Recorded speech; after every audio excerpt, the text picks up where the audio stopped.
S जे Varade, government ITI Bhadravati, craft instructor, RAC व्यवसाय. आपण या ठिकाणी कॉम्प्रेसरबद्दल फरक आणि कॉम्प्रेसरबद्दल माहिती घेण्याकरता आपण या ठिकाणी आहोत. तर सर्वप्रथम कॉम्प्रेसर हा काय करतो किंवा कॉम्प्रेसरचं कार्य काय आहे त्याच्या अगोदर आपण कॉम्प्रेसरचे प्रकार पाहू. कॉम्प्रेसरचे 3 प्रकार आहेत.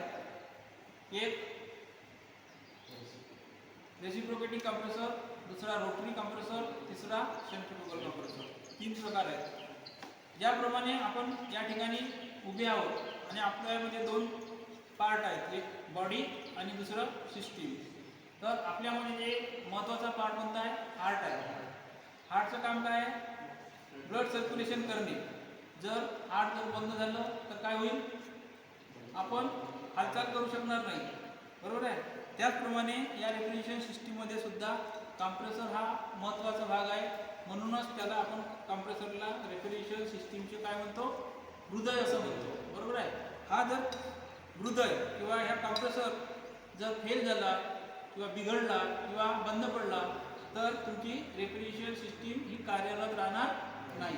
म्हणून आपण या कॉम्प्रेसरबद्दल थोडी माहिती जाणून घेण्यासाठी आपण या ठिकाणी जमलेलो आहोत किंवा जमलेलो आहोत, ठीक आहे. तर तुम्हाला या ठिकाणी 2 हे कॉम्प्रेसर दिसून राहिलेले आहेत. हा वेगळा दिसत आहे, हा वेगळा दिसत आहे, ठीक आहे.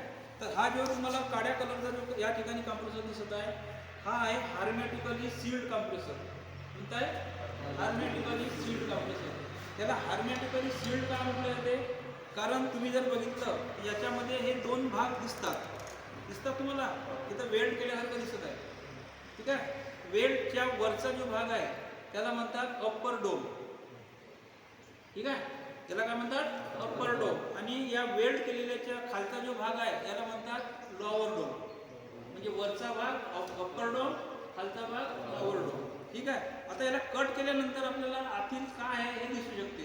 पण हार्मेटिकली सील्ड कॉम्प्रेसर म्हणजे काय हे आपल्याला मी सांगतो की याच्यामध्ये तुम्हाला एक मोटर दिलेली आहे आणि कॉम्प्रेसर दिलेला आहे. मोटर आणि कॉम्प्रेसर, मोटर आणि कॉम्प्रेसर एकाच शाफ्टवर जॉईन केलेले आहे असून ते एकाच डोममध्ये बसवलेले आहे.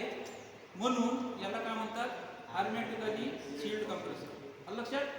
हार्मेटिकली सील्ड कॉम्प्रेसर म्हणजे मोटर आणि कॉम्प्रेसर एकाच डोममध्ये एकाच शाफ्टवर बसवलेले आहे, त्यामुळे त्याला हार्मेटिकली सील्ड कॉम्प्रेसर असे म्हणतात, ठीक आहे.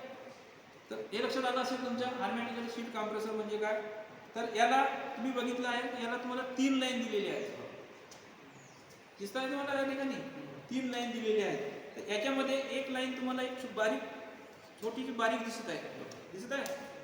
दुसरी लाईन म्हणजे तुम्हाला सारख्या डायमीटरच्या दिसत आहेत, ठीक आहे. तर याच्यामध्ये जी सर्वात बारीक लाईन आहे ती कंडेन्सर लाईन आहे, ठीक आहे. दुसरी जी तुम्हाला 2 लाईन दिसत आहेत या ठिकाणी, तर एक लाईन तुमची सक्शन लाईन आहे. कंडेन्सरला गेलेली लाईन म्हणजे डिस्चार्ज लाईन आणि जी दुसरी जी लाईन आहे ती लाईन म्हणजे कोणती? Suction line. त्याच्यानंतर तुम्हाला या ठिकाणी एक लाईन दिसत आहे, या लाईनला म्हणतात प्रोसेस लाईन. प्रोसेस लाईन म्हणजे काय? की सिस्टीममध्ये काम करताना ज्या काही प्रोसेस कराव्या लागतात. कोणकोणत्या process? Servicing, leak detection, vacuuming, gas charging, ह्या ज्या काही क्रिया कराव्या लागतात त्या सर्व क्रिया या लाईनमधून आपल्याला कराव्या लागतात, ठीक आहे. तर या 3 लाईन झालं. याच्यात upper dome, lower dome, discharge side, suction line आणि प्रोसेस लाईन, ठीक आहे. याच्यामध्ये हे जे दाखवलेलं आहे याला म्हणतात रिले. कॉम्प्रेसरला सुरू करण्यासाठी जे वापरले जाते त्याला म्हणतात रिले. आणि हा जो पार्ट आहे याला म्हणतात OLP. OLP म्हणजे काय? Overload protector. हे दोन्ही जर आपण लावले तरच हा कॉम्प्रेसर तुमचा सुरू होतो. म्हणजे दाबून याला रिलेच्या माध्यमातून या कॉम्प्रेसरला आपण काय करत आहोत? सप्लाय देऊन डायरेक्ट सुरू करतो. म्हणून काय म्हणतात त्याला? डायरेक्ट ड्राईव्ह असं म्हणतात. या कॉम्प्रेसरचा उपयोग आपण कुठं कुठं करू शकतो? सर्व प्रकारचे तुमचे डोमेस्टिक अप्लायन्सेस आहेत, त्या सर्व प्रकारच्या डोमेस्टिक अप्लायन्सेस म्हणजे, आता डोमेस्टिक अप्लायन्सेस म्हणजे कोणते आहेत? Fridge, water cooler, bottle cooler, deep freezer, air conditioner, window air conditioner, speed air conditioner, सर्व प्रकारचे जे आपल्या घरगुती वापरामध्ये किंवा इंडस्ट्रीमध्ये जे आपण वापरतो ते सर्व प्रकारचे डोमेस्टिक अप्लायन्सेसमध्ये या प्रकारच्या कॉम्प्रेसरचा उपयोग करतात. ठीक आहे. तर हा झाला डायरेक्ट ड्राईव्ह प्रकारातला कॉम्प्रेसर. याच्या अगेन्स्टमध्ये कमर्शियली सिस्टीममध्ये जो काही कॉम्प्रेसर वापरला जाते तो आहे ओपन टाईप कॉम्प्रेसर. याला ओपन टाईप कॉम्प्रेसर का म्हणतात? याला आपल्याला सहजतेने उघडता येते, बंद करता येते, त्यामुळे याला आपण ओपन टाईप कॉम्प्रेसर म्हणतो. हा डायरेक्ट ड्राईव्ह प्रकारातला आहे, हा बेल्ट ड्राईव्ह प्रकारातला आहे. याला बेल्ट ड्राईव्ह का म्हटले जाते? कारण हा सिस्टीममध्ये लावल्यानंतर याला एक पुली दिलेली आहे आणि या पुलीच्या समोरचा भाग म्हणजे तुमचा मोटरचा असेल. या मोटरची पुली आणि कॉम्प्रेसरची पुली या दोघांच्या याच्यावर एक बेल्ट लावलेला असतो. जेव्हा ही मोटर तुम्ही स्टार्ट कराल तेव्हा हा कॉम्प्रेसरचा ही पुली फिरेल, पुली फिरल्यानंतर शाफ्ट फिरेल आणि आतमध्ये पार्ट काम करायला लागतील, म्हणून याला काय म्हणतात? Belt drive. हा आता हे समजलं आहे तुम्हाला. त्याच्यानंतर आता या दोघांतला फरक पहा. याचे जर आकार पाहिला ना छोटा आहे, याचा आकार आपल्याला थोडा मोठा दिसते, म्हणजे त्याला बसविताना जी जागा लागते ती कशी कमी प्रमाणात लागते आणि याला आपल्याला जास्त प्रमाणात लागते.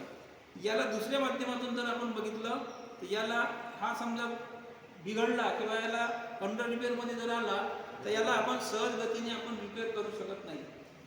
ठीक आहे. याला आपण काय करू शकतो? याला नट बोल्ट दिलेले आहेत. नट बोल्ट असल्यामुळे आपण याला याचे पार्ट आपण उघडून रिपेअर करून परत आपण याला दुरुस्त करू शकतो. ठीक आहे. हा डोमेस्टिक अप्लायन्स मध्ये वापरले जाते, हा कमर्शियल रेफ्रिजरेशन सिस्टीममध्ये वापरले जाते. ठीक आहे. याची इफिशियन्सी मोठ्या सिस्टीममध्ये जास्त असते. याच्यामध्ये या ठिकाणी हा रेसिप्रोकेटिंग आपण कमर्शियलमध्ये वापरू शकत नाही. हा डायरेक्ट ड्राईव्ह प्रकारातला आहे, हा बेल्ट ड्राईव्ह प्रकारातला आहे. तर अशा प्रकारे आपण आणि दुसऱ्या माध्यमातून म्हणजे याला गॅस चार्जिंग जे आपण करायचं असेल तर गॅस चार्जिंग किंवा बाकीची जी प्रोसेस करायची आहे ते करण्यासाठी याच्या ठिकाणी तुम्हाला हे जे दिसत आहे याला म्हणतात सर्व्हिस वाल्व. याला काय म्हणतात? Service valve. याच्यामध्ये प्रोसेस करण्यासाठी तुम्हाला प्रोसेस लाईन दिलेली आहे. त्याच्यामध्ये सर्व्हिस म्हणजे गॅस चार्जिंग तुम्ही जे काही प्रोसेस करायची आहे त्याच्यामध्ये याला आपण काय करू शकतो? सर्व्हिस वाल्वच्या माध्यमातून हे काम करू शकतो. तर ठीक आहे. या ठिकाणी तुम्हाला या दोन्ही कॉम्प्रेसरबद्दल माहिती समजली असेल असं मी गृहीत धरतो. ठीक आहे.